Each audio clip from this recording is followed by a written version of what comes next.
බනිනවුන් බුදුනත් බනිනවා. පද හදන අය බුදුන්ටත් පද හැදුවා.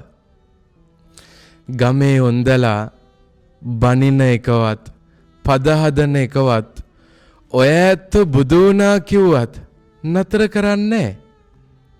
තමන් නිවැරදි නම් කවුරු පද හැදුවත් කවුරු බැන්නත් ඔය ඇත්ත උත්තර බඳින්නවත් කම්පා වෙන්නවත් ඕනේ නෑ.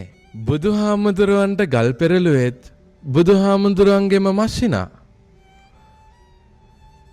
නිගණ්ඨයෝ ගණිකාවක් මරලා බුදුකුටිය පිටිපස්සේ වලදාලා බුදුහාමුදුරුවන්ට මොකද්ද කරපු චෝදනාව? දූෂණ චෝදනාවක් නිකලේ. චින්චිමානවිකාව දරු ගැබක් බැඳගෙන ඇවිදින් කුසේ ඉන්න දරුවා බුදුහාමුදුරුවන්ගේ කිව්වා.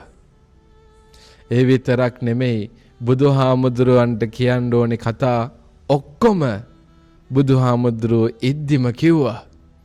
බුදුහාමුදුරුවෝ මොකද කළේ? ඒ හැමෝටම මෛත්‍රී කළා.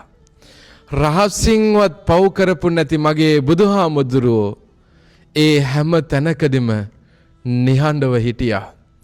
කාටවත් උත්තර බඳින්න ගියේ නෑ. බුද්ධ චරිතය අනුව ජීවිතයේ දකිමු.